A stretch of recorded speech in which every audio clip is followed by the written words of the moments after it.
Alright, for everyone, Robert touched upon Kasama reps. What specific plans do you have for upcoming Kasama reps? Sorry. You want to go first? Up to you. For me personally, I saw the Kasama rep kind of position being formed when I was on eBoard. I realized that it was made out of the intern position, so its intention was to really bring people forth and show them the different positions on eBoard and really see how they can shadow that. To me, I believe it's more than just that. Obviously, I want to encourage that, have them educate them on what every single position does so that they know how eBoard is run. But aside from that, they are the voices of their classes. They are the people that are able to kind of better connect to everyone. If Director of Membership is not able to connect to each person individually, hopefully the Kasama rep is able to do that to a better degree. For me, I wish to plan that they hold maybe bi-monthly kind of little meetings with their classes so that they can further communicate to their classes what's going on eBoard and different events that's happening. In addition to that, I also want to maybe encourage events of against the classes, so things that are similar to friendship games, but more class oriented, so that maybe we have some friendly competition within the Kasamahan organization. I talked about in my speech, I want to create more concrete roles for the Kasama reps. As the currently serving Kasama rep, I studied the Constitution and not much was laid down for the Kasama reps. It was almost like they were created as this position to just do duties and help with field grad. And I want to change that and I want to officialize their roles because right now they're actually under the elected positions part of the Constitution. I want to also encourage a louder voice and initiative. I feel like to any type of intern, like I said, I don't want them to be the person that just sits on the side and gets the coffee. I really want them to have some type of voice, to have some type of initiative, to have some type of plan to become part of the executive board in the future. And to expand on that, I also want them to help with academic mentorship. As it stands right now, let's face it, you have a junior class representative and a senior class representative. They should be representing the org as a whole in terms of academics because they've obviously been at the university longer and they know what to do and what to guide. I mean, pretty much jumping off all of them, yes. I also served as a freshman class Kasama rep, and again, those roles were not concrete at all. So I think the biggest thing for Kasama reps is the idea of unity. Yes, you're here to build relations within your own class, but I also think you should help build relations with other classes as well. Say, for example, you have the freshmen who are new to this environment, and they're kind of intimidated to approach maybe the juniors and seniors. And then through that, I think they should more likely spearhead kick comm-ops, right? Because I think that's a great social space for these classes to interact with each other, and for these Kasama reps, again, to have a very concrete role, to have a concrete position in the job that they're doing. And so that's why I think the comm-ops, again, is one specific concrete role that they could do. Mel? So good job you guys on your speeches. I just have a question. You guys none of you really touched upon inclusivity and cliques within Kasamahan. What is your plan of action if any of those issues were to arise during, if you were in this position? Okay, start. So, I mean, in kind of facing the harsh reality, even though I don't want to admit it at all, cliques really are inevitable because you do have people that like to hang out with people if they relate on some certain level, because that specific group of people essentially are their safe haven in a group or a setting that's not familiar to them, that's unknown to them. So being surrounded by people who are similar to, again, that's inevitable. But in terms of going more towards an inclusive environment, I think it all starts with the rhetoric used in the organization itself. I've had this conversation several times with Ria, and I think one being is just using very inclusive language, from introducing yourself with your pronouns, or using y'all instead of you guys. And as Robert said in his speech, using kapatid and adding that to the choices when you sign up for the program. Because at the same time, we do have people with different identities, even though they fall under that same ethnicity, I guess you want to say, but we do want to be more inclusive. And on top of that, transparency.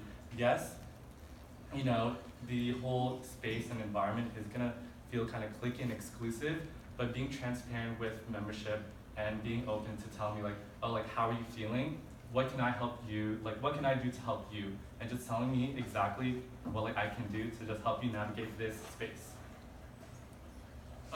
In terms of inclusivity, I think expanding the Kasama Rep program will help with interclass relations. In terms of like inclusivity of our transgender non-conforming identities, the Kapatid program is also something that we can touch upon.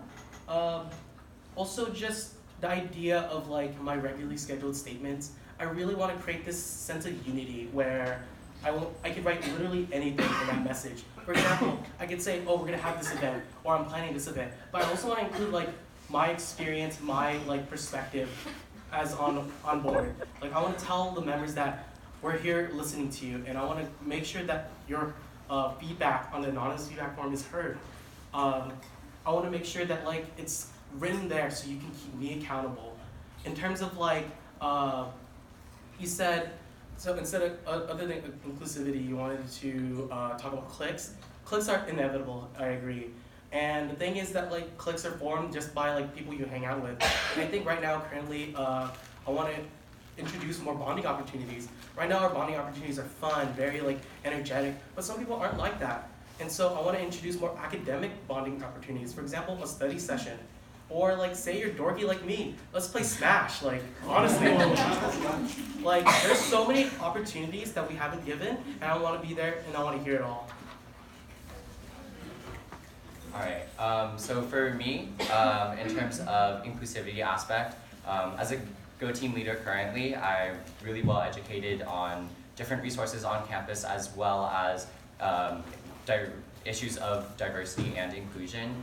I would bring that with me into that position on educating the membership on what I have learned through my positions and what has taken me 3 years to learn in order to try to educate people better on different issues, on different like gender identities, and just things in general that we don't really touch upon too much within this organization. In addition to that, in terms of cliques, like the previous two have said, cliques are nearly inevitable. They form because people feel safe in them. But I think, as cheesy as it sounds, one thing that could really help with that are more events that can incorporate icebreakers. Like, I know people hate icebreakers, but you can't lie, you do meet some new people when you do those icebreakers. You do meet, maybe even if it is just one person that you've never talked to before.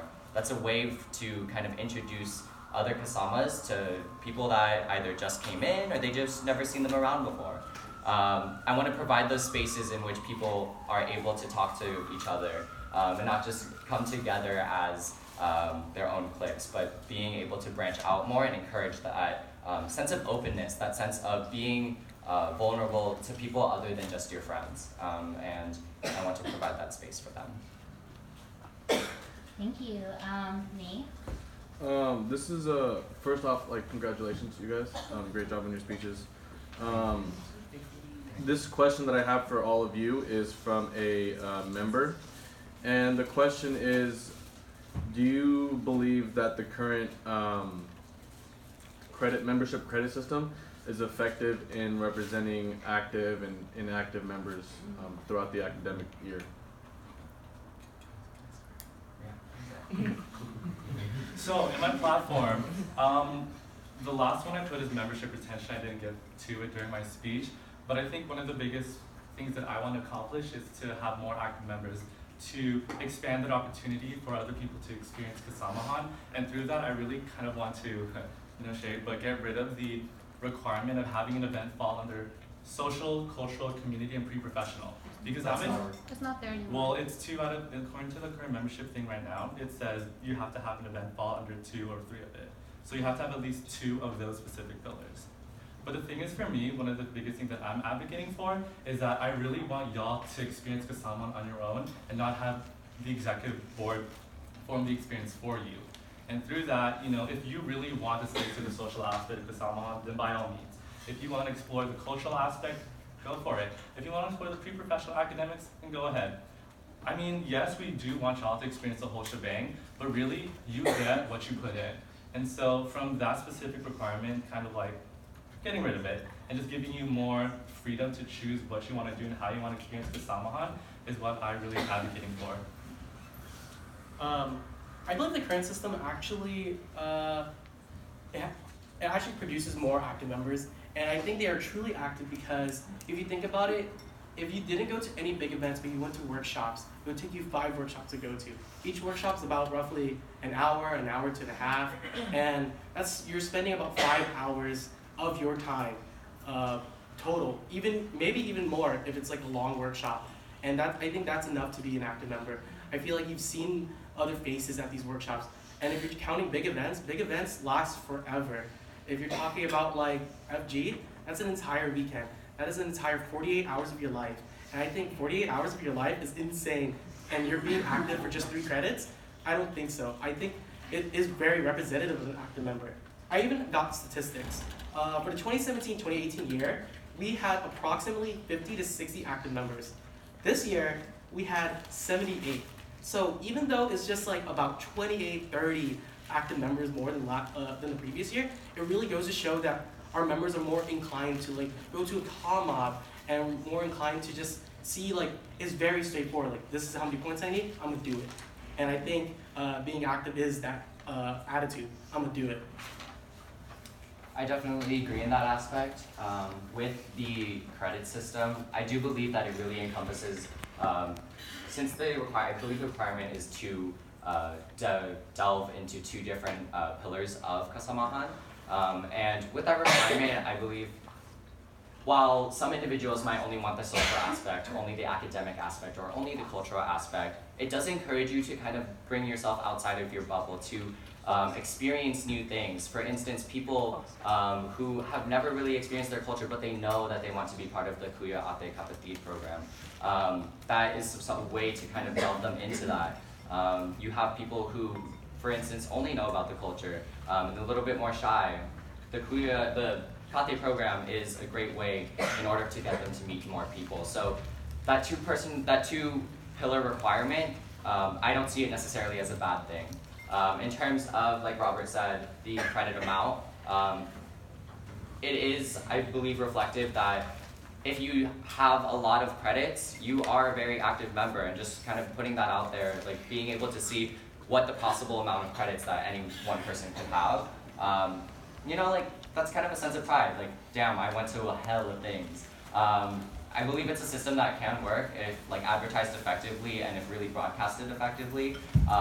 And just to kind of emphasize the credit amount, it's important that people know what they're going to and how it's going to affect them as a member. So rather than solely emphasizing that credit amount, really putting out platforms of what each event is about so that people can really educate themselves on the things that they're going to. Thank you for answering all those questions. We have time for one more question. And yes, we have time for one more question. Nate, do you have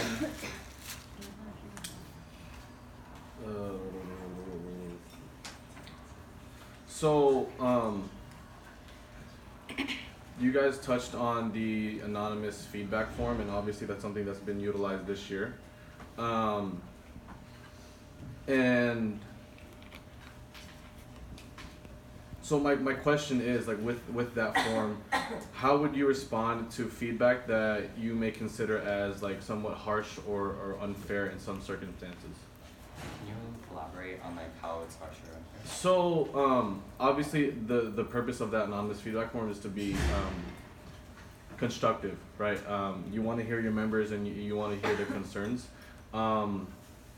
But that may not always be the case. In some cases, they may be emotionally driven, and so like I just want to know, hearing that from the members and being the representative of the members, what is your approach into like assessing those, assessing that feedback and truly voicing the opinions of the members constructively to the board?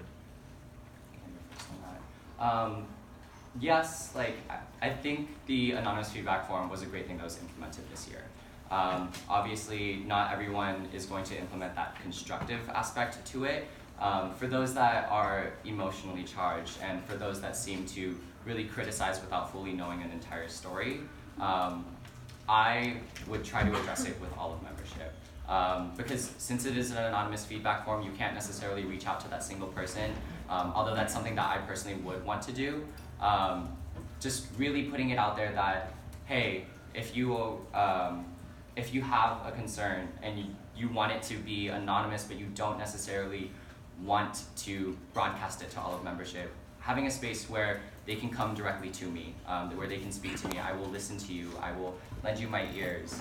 I know that there are a lot of things that people have concerns about that, in which, like, you can get really emotional about it, and to feel like you are not able to talk to a single person, that you have to submit that form, that you're not sure if it's going to go anywhere. I think it's extremely important to also provide a space where, if they so choose to be able to speak to someone directly, to have someone who's actually listening to them and is able to voice their concerns to the rest of the board while not necessarily like giving away that identity.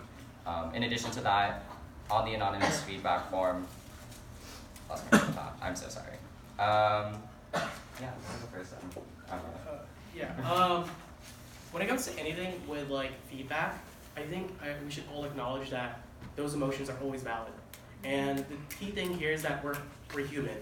And I want to acknowledge those feedbacks and like look at them in their point of view, their shoes. Their emotions are valid, and I want to answer them. And what I said through my speech is that I want to create a regularly scheduled statement.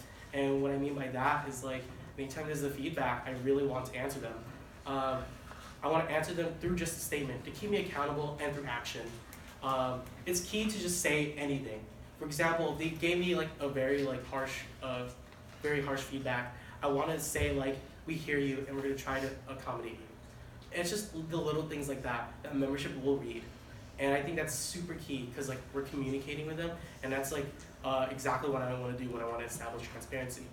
When it comes to just like acting upon harsh feedback, I think any type of action is good as long as we answer it. If we don't answer it, then it will seem like we don't care, and I don't want that to happen.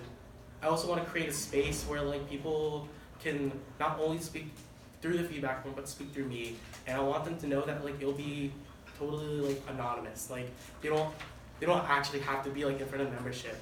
They don't have to do anything really to get their face out there. If they just want to speak with me, like just even a DM is all I could do, or not all I could do, but if that's all I can do for them, then I'll do it for them. Honestly, like any type of accommodation is a good type of accommodation for that member. Yeah, I mean, as Rob said, I like one of his main points of, we're only human. The general members are human, the people on eBoard are human. And in the sake of full transparency, I do read those anonymous feedback forms, and honestly, sometimes I get booty tickled because it's a little intense, right? But I think in terms of action plan, and as being director of membership or someone on board who's reading those true, valid words from general members, is to take a step back, right? Not necessarily reply with your emotions, not necessarily reply with anger, reply with extreme happiness or so. I mean, yes, it's good, but try not to necessarily have your emotions drive your response, because you don't want to come to a point where you're invalidating the responses. Use those words as an action plan. If they're saying, you kind of lack in presence in this specific location, or you kind of lack, with this specific event, then use that as words of motivation. Yes, it can get a little tricky and like hurt your feelings a little, but we are here to serve y'all. We're here to be your voice, and we're here to provide y'all with the best opportunities and resources as an executive board. Thank you. So that's